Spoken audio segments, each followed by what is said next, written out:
controversial subjects with the facts can be tense, but we are ASAP Science here to make things make sense. That was my Margaret Thatcher.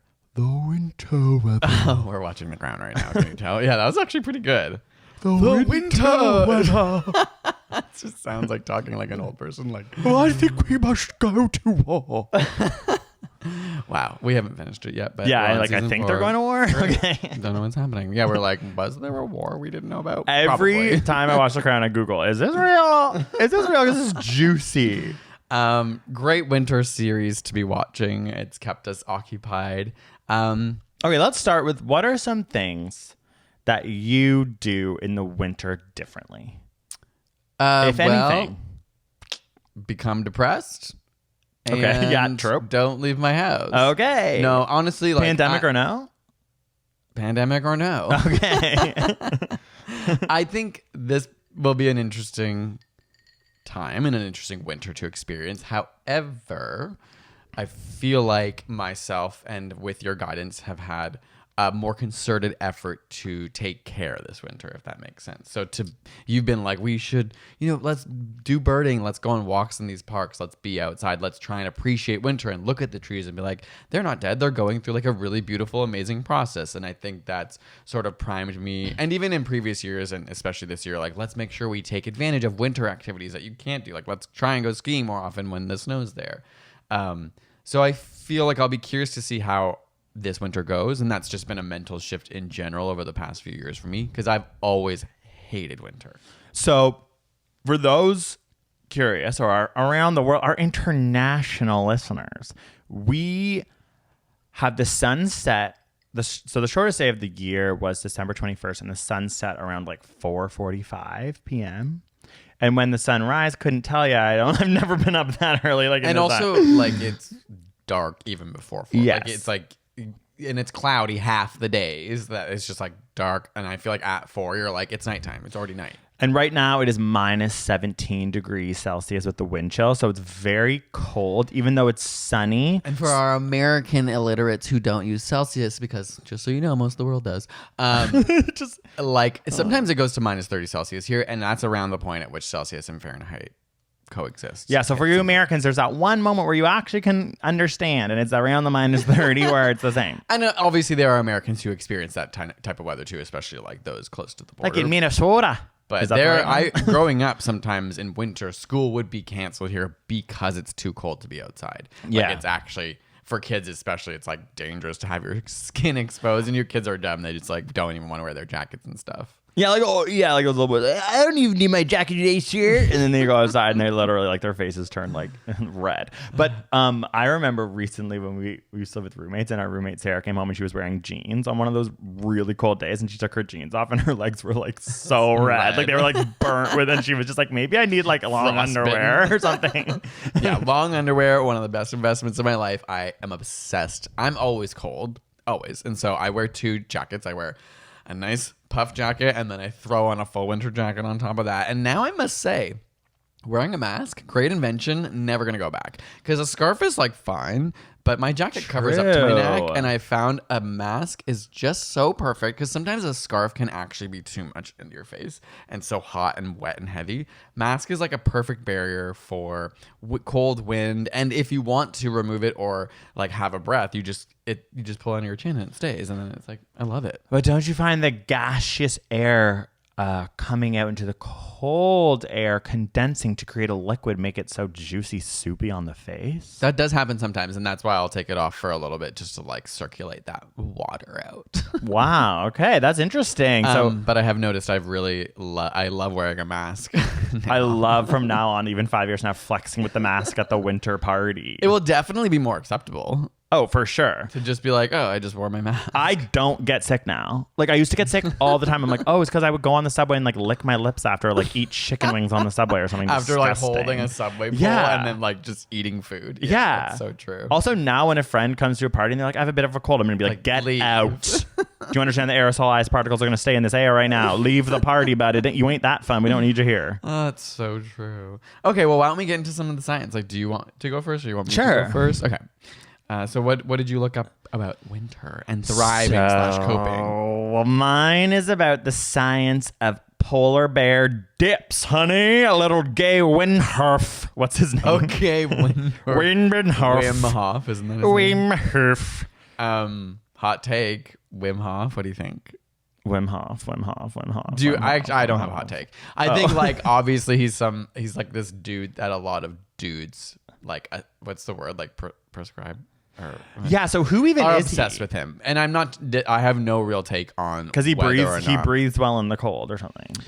Well, his whole thing is that he can sort of control his reaction, his heart rate, because I guess often when you go into really cold scenarios. Yeah, I'm gonna talk about it. Okay, I'll let you talk about No, that. but I'm curious. I want to keep going. So I don't know so much about him, but Okay. he's able to sort of bear extreme temperatures, like in the cold. I think he believes it helps with a lot of ailments and mental speaking health of and those kind of things. bear. He looks like a bear. He's Yeah, got the he's beard. very rugged and very much focused on like introducing cold in your life and then breathing techniques that allow you to like push through it and not have the sort of shock that would otherwise, like a lot of people when they fall into cold water, for example, like gasp for breath and go through shock. Okay, that's exactly what I'm talking about. Okay, So we'll lead in.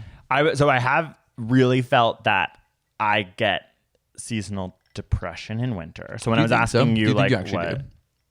That's not to like challenge you.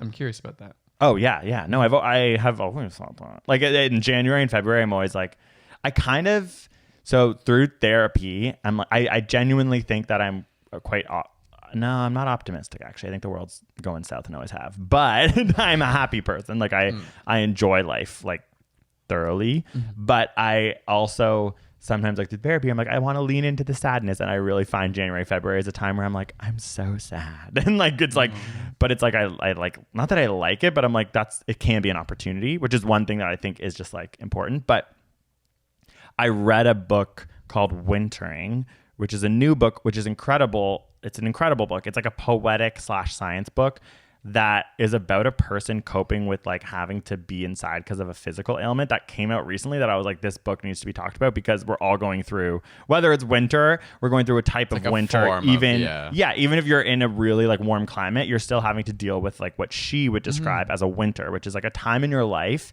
where you become more stagnant, you slow down, it's kind of isolating. Like no matter what, winter is always a little isolating. Which she argues from like a literary poetic sense is like a beautiful opportunity in life to stop, to be sad, to like, you know, recalibrate. That's sort of like, there's no science in that, but the book is based in that. And then she goes through all these different like scientific things, like, or historical things, like humans would pickle in the fall to prepare for winter, to like keep things sort of like edible in the winter. And I'm like, oh, that's interesting. So she brought pickling into her life or whatever, like where it's like, oh, that's so cool. I would love to pick up pickling with you. Well, there you go. So that would be something because I love everything pickled, like truly love it. I don't know why I've never gotten to that, because I guess I just haven't seen myself as a pickler. But so how to cope or thrive in winter? December pickle, January, February, enjoy your interesting pickled foods, and sort of rethink about how in the past when we didn't have, you know, like farming that sends us like mangoes from freaking but like, you know what I mean, it's mostly we're getting like mangoes from like Costa Rica, like things are cold, like we have refrigeration actually, like question outside. And maybe you don't know the answer, like is it too late to pickle, and is it because those types of things are out of season now? Is that it's not too late to pickle. You could like, again, we could get whatever, we got a cucumber right now if we want to, because we're in industrialized and like beans, and like I just feel like there's so many yummy things that are pickled other than just pickles, like even beets or radishes. Exactly. We can. Hello, we are like. We can do whatever we want. We are from Canada. We're so freaking lucky. Just ship us some beets and we'll pickle them. Well, let's pickle. But the historical context and like maybe a way you could like look forward to being like, December's when I pickle and it makes sense, and I enjoy my pickled things in January or something like that to help with winter. That's one of your tips, people. But she talks about cold water swimming as something that she picked up as part of writing this book that like truly changed her life. And she anecdotally speaks to some people who have suffered serious depression, who are, in their words, cured through this cold water swimming, and who in the summer have to actually have ice baths all the time in order to keep up this ritual, because without it, they are actually so sad. So I'm going to talk about the scientific studies, of which there's not too many. So like Wim Hof, for example, I don't know much about him, but I've read through reading these studies about what he says, and a lot of it is not scientifically valid, but some of it is getting there. Yeah, like he's definitely more of a cultural phenomenon. Yeah. But it's like, this is what the science is, and then I think there's going to be a lot, kind of like the way we talk about shrooms now, the way we talk about... Right. There's more to come, probably. Yes, and it is like the Just 'cause there's science not is science promising. there now doesn't mean that it's not Exactly. going to be. But I think there's like a lot of people out there really saying lots of things to make a point to get people to do it. But I'm just like going to tell you what the science is because it's actually not that exciting, but it's interesting. So you're right. So when you get into the so I did this recently. Greg's insane. It's okay. It's not okay. Well, it's insane. It is actually insane. Even people who follow Wim Hof on our comments were like, "You should have been breathing before you jumped into that." Okay, so again, this Wim Hof guy, I'm like, who are you? But I don't want to talk to you because that's not like what it's not. He's talking about how you can cope to stay in the water longer, and it is all about breathing through the pain. So like, eventually, you should be able to, after you do this more and more through breathing techniques, be able to stay in this really cold water for 10 minutes, 20 minutes even. So that's like something you have to work your way up to. But someone who's doing it for the first time, it's like, people relax. Okay, so when you get into the water, what you had mentioned is the cold shock response.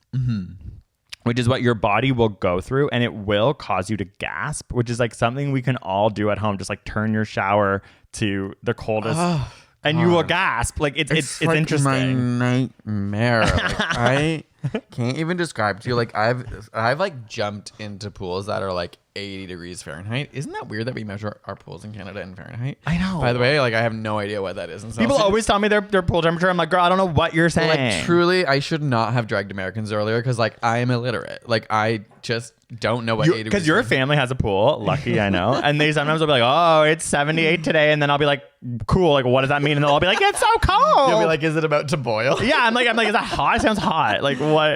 But truly, so 80 degrees is to most people. To Greg will be like, this is like bath water. It is not, but to me, it is actually still cold. Okay, so you definitely have a thing with cold water for sure. But your version of cold, you would start at a warmer temperature to maybe some other people. It still is going to give you maybe a cold shock. Right. Okay. And so that response is what makes you gasp, and then you will start to hyperventilate. Again, you can picture this. You get into cold water, you're going to go without you thinking. You're going to go. Weird. But the cold shock gasp is something that I think what those people in the comments might have been saying is that if you are ever caught off guard or you fall in cold water unprepared, it can cause your body to gasp, which means you can take in water and drown. So there's not dangers to this, but what she argues in the book and what these studies say is like, if you're preparing and even just consciously going into cold water, it is safe. You're not going to, it's not an uncontrollable gasp, but sometimes what happens is people fall in and then it becomes like more dangerous is what they say. That's just not to like scare people. So that response increases your blood pressure. Fats and glucose from your body will then be released because it's fight or flight. Like it thinks something is wrong. It truly thinks your body is going through a stress response. And that is something I can relate to, having done it twice in this freezing water. It is like, it is crazy. Like I'm giggling because it's a crazy feeling. Why do we think this is a good? So what happens, so what it says, with that comes these beta endorphins, which lead to a sense of euphoria, which I can attest to. I felt so high, like so happy for 3 to 4 hours after you were there. You would go have naps and I would just like be ecstatic reading a book, thinking it's like, drag me. But I'm like, and like, you would go have naps. No, but we did it at I love a nap. No, it's true. It's actually like, I kind of wish that Girl, the bears know what's going on. They're taking naps. They're not jumping in freezing cold water. That's true. But I'm trying to say, like, I love a nap too, and I couldn't nap. I felt high. Like I felt like I was on drugs. So that's the beta endorphins. But the science is, what they're starting to realize is through something called cross adaptation, and they've done some pretty small studies, I'd say, so I don't want to claim this as too legit, that training your body to go through that stress response, and it's actually only 6 dips before the cold shock response decreases by half. Again, self-identified. So like, oh wow, after 6 dips in the cold water, the your people body starts to kind of know what to expect and doesn't freak out. Yes, you can as much. Yeah, so the people will say that they can stay in twice as long, that they feel twice, like, again, it's self responded surveys, so it's not like twice like mathematically or through They're any not like sort of measuring their blood pressure. but they're like, oh my god, I stay in here. here so long and I feel like it's half as bad or whatever. That cross adaptation of dealing with that stress moment, they think will carry into your life whenever you are faced with psychological stress. So by doing these cold water bath moments, you are training your body to deal with physiological stress. And therefore, in your life, when you are met with stressful situations, you are more calm. And that's where they think the health benefits are coming from. And that's where... not know that. I didn't know that either until I read these studies.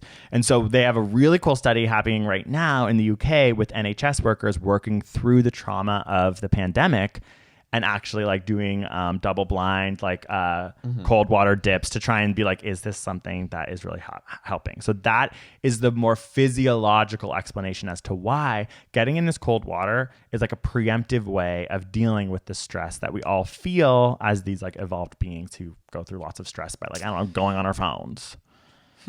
Yeah. But you're saying there's still like some science to be had here. Well, I mean, it's just like whenever I read any Does- study, I don't know. I'm just, I guess I could buy that, but it's like, then could you not argue that for any psychological stress? Why does it need to be water shocking you? And also, I don't know, psychological stress interesting. can also cause trauma. You know, like Yeah. if you go too far, there's a point where stress can push you to a point that you don't recover from. Yeah, so I think like that's a I know there might not be perfectly an valid answer for that. argument, and I'm I just don't think thinking, there is. But I don't think for me, I'm like, and maybe this is true. I don't know, and I'm just like putting thoughts out there.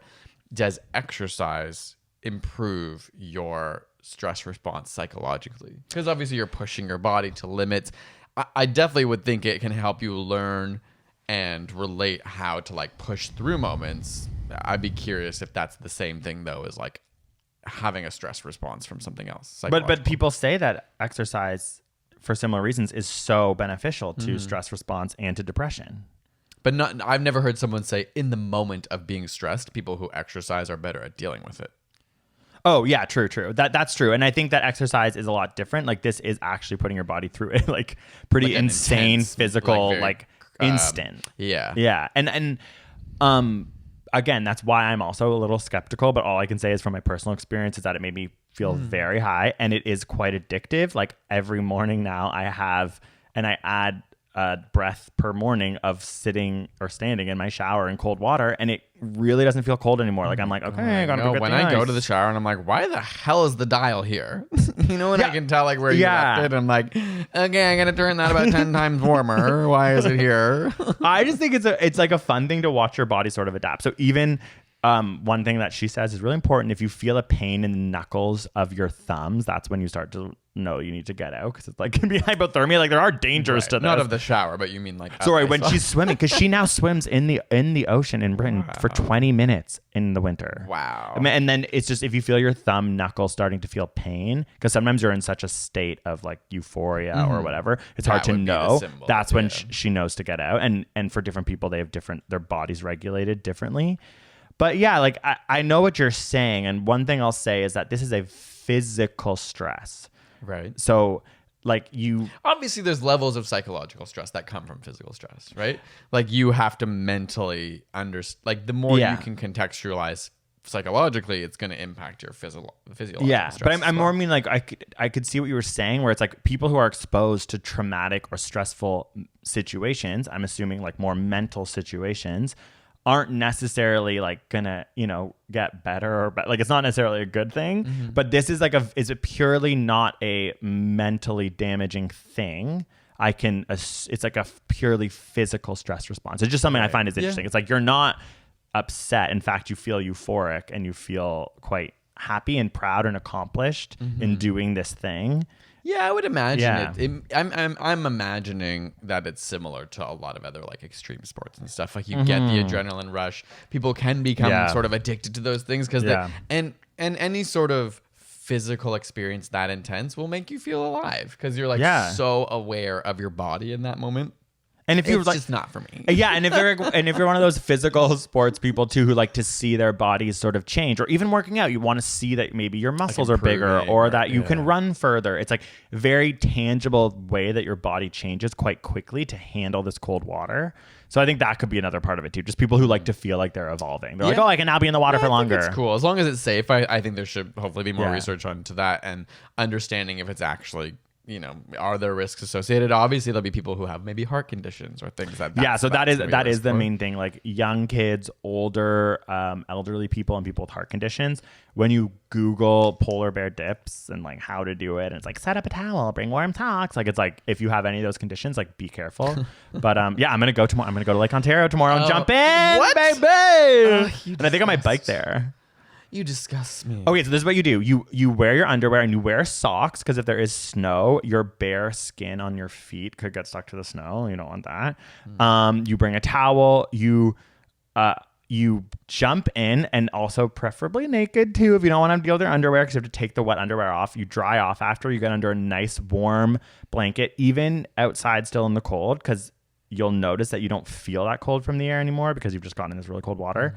You dry off and you sit in it. You don't have to like rush to warm up because you will feel this sort of like euphoric feeling that you're kind of like, you can bask in it a bit. Like I went back inside after jumping in that cold water and was just like naked in the house for like 4 hours. Just like, like you don't feel that cold. Yeah, and your it's body fun. probably like turns on all its heaters. It's like, okay, we're warming up. Yeah, your skin's your white ass skin, if it's me, turns like red because your capillaries are like trying to get all the blood everywhere. Yeah, it's interesting. So, real talk.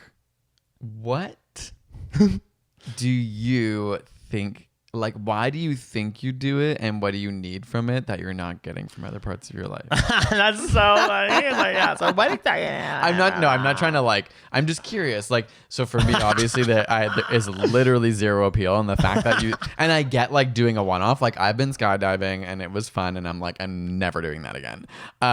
But That's amazing. now you just told me you're gonna go tomorrow, and I'm like, why? Because okay, so it's the after. It was one of the best drugs I've ever done. Wait, no, I'm serious. Because it's like when you do drugs, there's always negative Right. effects. Yeah, like it's and like it was you're just like- hungover or you feel dumb. Okay. But I felt everything but that. I didn't get hungover. I just felt like life was beautiful. Yeah, and no, I felt present. I get you. I guess I've had experiences like that. I'm just like, this isn't going to be one for me. It's like that's what I feel every time I get into a normal temperature pool. Yeah. So maybe you're going through cold shock. It's just like a normal ass 80-degree pool. Like actually. Oh my god, like probably. But you're right. Like I'm a type of person who I live life in a way that I'm like, I want to do things like that because I'm like well alive. Like I can see how I can justify doing things like that more easily than other people because I'm like, I live my life always like that. Like I want to try everything once. And then this one happens to be a bit addictive. Yeah, I guess cold is such a hard spot for me. I've always been, and actually my whole family is like weirdly afraid of being cold. And your family is not, I feel. And like Yeah. you definitely grew up in like a much colder house than I did. Yeah, that's true. Like when you think about adaptation, it was like, yeah. I've just been like primed to always want to be like in a nice cozy space. But you've started to like cross country ski, which is really cold. And once you warm not that yourself up, cold. it's not. But can it's be. like when you start, it's like, oh my god, I'm freezing. I'm But you're not like sweating and, naked. Like it's not that different than walking outside in winter. Yeah, I guess that's true. It's not like somehow colder than a regular. But you winter. handle the cold well, is what I'm saying. Like for the most If part, I'm like, prepared, Greg, I truly wear like so many layers of clothes when I'm going outside. Like you look like Joey from Friends. long underwear, long socks, multiple layers like t-shirts, sweater, 2 jackets. I wear 2 pairs of gloves. Like when I go outside, that's true. I have a small pair of gloves for underneath, and then I wear another big pair of gloves on top. Like, Whenever like he has to do something, he's like, well, it's just so hard because he's like taking off yeah, like Greg will be like, 17 "Can you get your gloves." phone?" I'm like, "Well, I have to take off all my gloves if I'm going to use my phone. So like, is it really? Do I really need to get my phone out?" So you're not getting in the cold water. I mean, it's not to say that I didn't even think to ask you. That's so funny. I'm like, It's you're not on to say I would not do it once, but it's certainly not something I'm imagining. Like I would get in a hot tub, girl, in a second. That's not what I asked. So like, let's say tomorrow I was Why like, is the hot temperature not? let's go to. No, You just- absolutely not. yeah, no, Absolutely okay. not. No. I might come and watch you, like if you want me to come for the journey and to make sure you don't die. Do you think you ever would before? Speaking of die, you die? Like, it's possible. it's just not something you're. That's why I'm like, I'm maybe when I'm having an existential crisis or like a midlife crisis, and that's why I ask, like, what are you not getting from life? But it is a pandemic. Girl, so we're in a pandemic. What am I not getting from life? Do you want me to start the list at the top or the bottom? Because I got hundreds of things to say. I don't know, like physical affection. So with your strangers. advice is polar bear dips. I'm gonna go through some advice as well. Is there anything else you wanted to add to yours? No, that mine was just those like specific That's cool. studies. No, I think that's really cool, and I do think I've slowly learned in my life to push my I've always been sort of averse from especially physical ways of pushing myself, and I don't know if that's gay trauma because I've always been afraid of like Go deeper. Say more. I just always have associated sport and even exercise and fitness with a thing that I am not welcome to, and so. I've been on sort of a fitness journey over the last few years, especially because I have back problems. And only recently have I finally been like, oh my gosh, no, I can be athletic. I can be fit. I can push myself in a way. And yeah, you are. I always, even in the gym, I'm just like, oh, but I'm weak. I'm so weak. And eventually like the people I work with as trainers for my back have been like, you're not weak. Like, you're not that weak. And That's so. I know exactly what you mean. Like when you're like the gay resorting. Like even though like I think I can like lift strong weights. Like if I'm around a guy, I'll be like, I just can't lift it. Yeah, or I into your mentally like. always like I give up really early. Not like I'm not so weak, but I definitely always am like I can't do it. Oh, I can't do it. Come help me, daddy. And they're like, yes, you can. It's like it's my brain that's stopping me. Anyway, and But so you're like, what about your straight siblings, aka all your siblings, and like, dude, like your dad also really doesn't like cold. yeah, You know what I mean? So it's not necessarily just but a gay thing. that's true, and but they definitely like fit in the fitness world more than you. Not that they're like. I just feel like as straight fitness, people, they yeah, probably yeah. felt more comfortable in sports. And you're True. right. Maybe the cold thing's not related to that, but I was just like, I don't know why it feels like that space to me. And I'm like, maybe I should push myself more in that space because I'm finally with exercise being like, no, I want to try and lift a weight that's heavier than I ever thought I would lift. I'm gonna be like, oh, I'm gonna push you into the cold water. You do the cold grasp, and then you die. And I'm like, whoops, that backfired. See, because I'm the person who would have a heart attack, and that's also my fear. No, I'm not joking. Like, I'm I'm like, Mitch, let's go together, holding hands. We go under. I come up. I'm like, his hand's like, kind of limp. Oh, he is having a heart attack. okay, I have some advice for winter. I didn't. Basically, I was looking up research on just like what are some tips from psychologists, psychological tips to cope with, especially this winter because we're in a pandemic. So it's not only just like dealing with this season that I've always called awful, but I'm gonna call unique and beautiful now. When did you stop calling it awful, do you think? Or it just like now? a year ago. Like honestly, within the last couple of years, I've been like, I have to stop doing that. Oh, wow. And I will say what has helped is being older, and not for the reasons you think. It's because time goes so fast. That part of my coping mechanism is like, oh my God, like it's gonna be over in the blink of an eye. Like when you're young, winter truly feels like 17 years. And it's awful when you don't like winter. But now I'm like, no, this year has gone by and it's over and it's gone. So I kind of want winter to go slower. Yeah, I like want time namaste, to be slow present. down. Yeah, true. Okay. So part of the tips from like sort of psychologists touch on what you did. It's like find sort of activities and things that you can enjoy, obviously, right? And that's like a really important part. But one of the most sort of significant things that stood or kind of stuck with me that when I was researching was to instead of thinking about like your negative feelings and how you can deal with them, think about what I need to look at my notes here. Sorry. Okay, this is what they said. Instead of trying to find individual things, find a guiding principle that can tie everything together. And the one that they found works the most is to focus on others.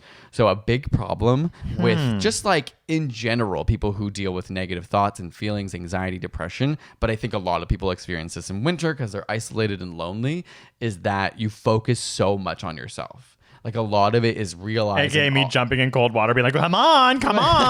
Exactly. Because you're probably self-aware, being like, I don't feel that happy. I'm like, I'm not seeing my friends. I'm like feeling stressed. Yeah. And that self-reflection is what causes unhappiness in people. Or sorry, like that's one part. And obviously there's like diagnosed unhappiness and mental disorders. So like this isn't exactly going into that area. But for people who feel generally happy and are experiencing these moments, it's like, try and focus on other people. So it's called Small Self by psychologists, and it's to really disproportionately emphasize the lives of other people as opposed to yourselves can obviously give you perspective. Which is hard to do right now when you're alone at home in winter. Oh, totally. It's Yeah. interesting. And you're just like, oh my God, every day, like it's freezing outside. I've got to put on 10 different layers. I'm like not seeing my friends. I'm in a pandemic. Like it's very easy to see everything in your life. And I think of the times that I've been the most unhappy in my life, it's like when you really are reflecting so much on all the negative aspects of your life, right? So yeah, they had just said a healthy sense of proportion between your own self and the bigger picture of the world around you is really important. So psychologists break this down into 3 main sort of categories to help you practically think about this. So number 1 is a sense of social connectedness. Obviously, this one's a little harder in a pandemic, but it is like people who spend time with others are happier. There's a study that they did for 80 years following like many, many people, and they found that those who have good relationships with their family, friends, and community are happier. A bigger predictor of happiness than money, IQ, or fame. Yeah, that's a consistent thing in all our ASAP science videos. Yeah. We're like, okay, I you think, hang out with your friends. Yeah. A hard thing is that a lot of people, I think, know that, and it's hard to live that. And I find that too. It's like, even when intellectually I know that is true. I know if I have a Zoom call with my friend at night, I will feel better. It's like sometimes hard to get to that point. It's kind of like the gym. Yeah, I think it's hard in a pandemic because of what you even just said, the Zoom thing. Like, Yeah. in real life, but But there's a barrier in real life to go meet a friend. Like at least Zoom, it's like you don't have to leave your house to have that psychological entertainment. Yeah, well, that's interesting. So speaking about me, even though I'm going to practice small self, but speaking about me, in the real world, which I know is right now, in the real world is just that we're in a pandemic, but in the like before time, I find it very easy to make plans and to socialize. Whereas I really do find it harder in a pandemic. Like I don't like, not that I don't like Zoom calls, No, but yeah, it's it's not easier for me to natural. not do a Zoom call than Yeah. it is in the real world to get out of my house and go do things. Whereas I think sometimes for you, you kind of are like, it's actually harder for you to go out and do things. And It maybe can the Zoom be. call might be helping you. No, but I really don't like Zoom calls, except I like one-on-one sort of hangout Zoom calls. But I find Yeah. when the big groups, it's just like a lot. It's difficult to hear people. It's hard to like have natural conversations. Then that's what I mean. Like but I think, yeah, you I can hang noticed. out with people Oh, lot. totally. Yeah. Just like doing one-on-ones with friends and walks. reading this research, I was really just like, oh my gosh. Even though sometimes beforehand I'm like, I'm like stressed, I have too much work I want to do. It totally takes you out of yourself. Yeah, for sure. When you're just talking and laughing with a friend, like it is a full distraction. That's Yeah. like what you need to find that small self, I think. Yeah. So even though in that case you're not like being such a like great person in the world and doing charity, it's just like taking you out of your self obsession. Does it talk? Okay, so now does it talk about being charitable or? Okay, so the next two, Okay. sense of purpose. I think that one kind of like makes sense in general, but studies on loneliness find that the best interventions tend to focus not on decreasing loneliness, but on increasing people's sense of purpose. And so this can be done in a variety of ways, obviously. You can have like a bigger life purpose, but there's some amazing quotes of even people who are like Holocaust survivors who were like came out saying like they were happier because they were able to hold on because they always really had a sense of purpose of what they were trying to do. And I think people who get like who don't have that same meaning in their lives, and I experienced this as well. It's like, what is the purpose of my life? It's hard, you know? Yeah. Like what are you doing it for? One really cute example I saw given out there Was there a like, winter? Okay, yeah. Sorry. What's the example? well, this was one that was just like you could be part of citizen science. So there's like an app. Birding, eBird. That's what I do. Oh, exactly. Yeah. Like just something simple. How do you kind of join a community that makes you feel like what you're contributing is for a bigger picture, right? Something that's not something you can just do on your own. But there's one called like Cocorahs, COCORAHS. Tracks rainfall. People just buy like one little rain tracker and then you update your info and it helps literally scientists use data all around. I think in this case it was America, but I'm sure there's versions for the world. There's very easy birding ones that I do now. Yeah. And I always feel bad because I'm like, I saw the bird. Is that okay? And I put it in. I'm like, does that count? Right. And so that doesn't need to be like your purpose of your life. Yeah. But it can give you a sense of purpose. Yeah. Okay. In feeling like you're part of something bigger.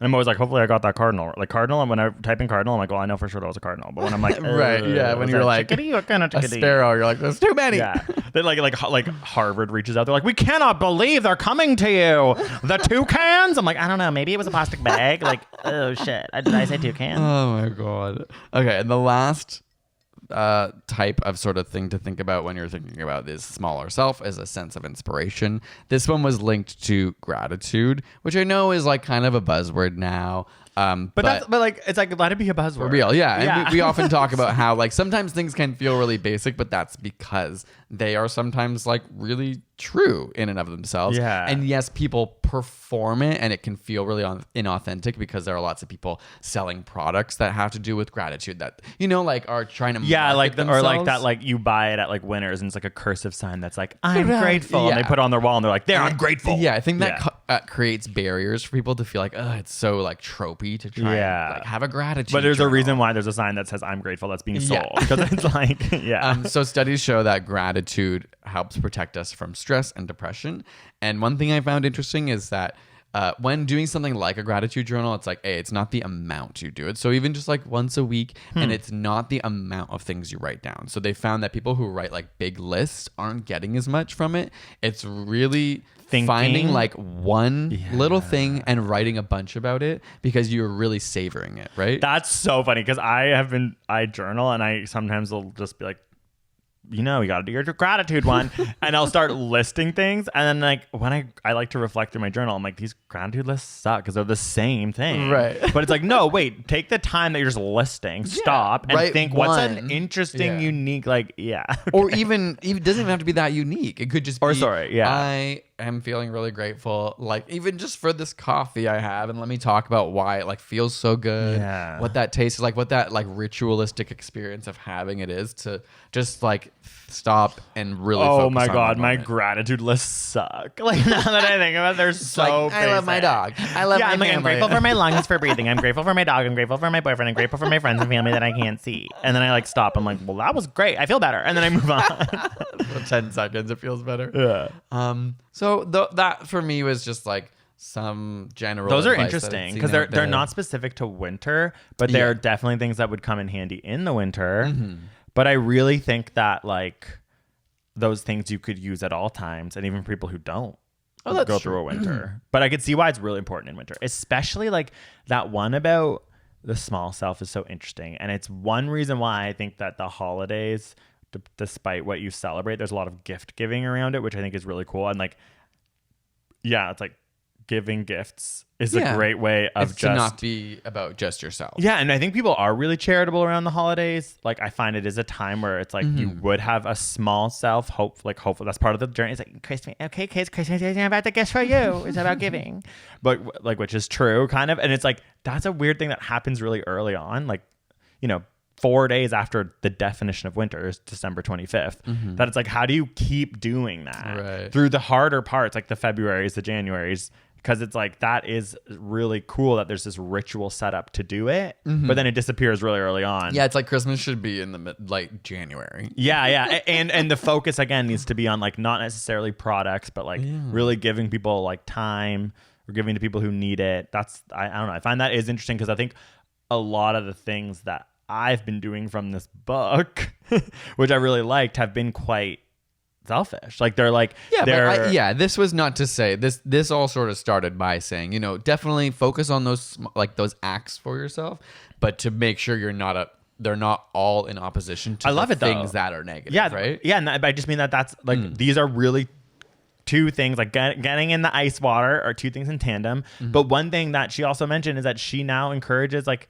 and I'm trying to talk to two friends to come and do it with me tomorrow because it is something we can do in a pandemic outside. So it's like sharing that, even like helping be like, this is what you need, like bring a blanket, and then like doing that experience is like a form of giving or time with friends. Like it's just really good to think of those because I think a lot of the time you'll be able to be grateful after and think about that experience. Yeah. Because I think a lot of the time there's this instinct. It's like, okay, get the UV lamp because you're suffering. Like, but that's the thing people do, and it's real. Yeah, I'm just saying like a lot of the ones when I went to research for this podcast was thinking of those really tangible, very internal things to cope.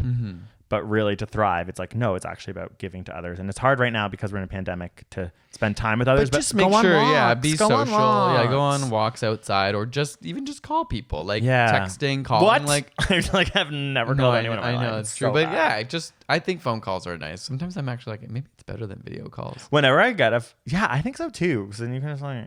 And you can just be doing. You can just Doing put your phone something. down. You don't have to like Yeah. hold it the whole time. But whenever my phone rings, it's like that's when I get fight or flight. That's my stress response. I'm like, what the hell? That's Why are true. you calling me? Yeah, it's like Text it me. has to be a telemarketer. That's so bad.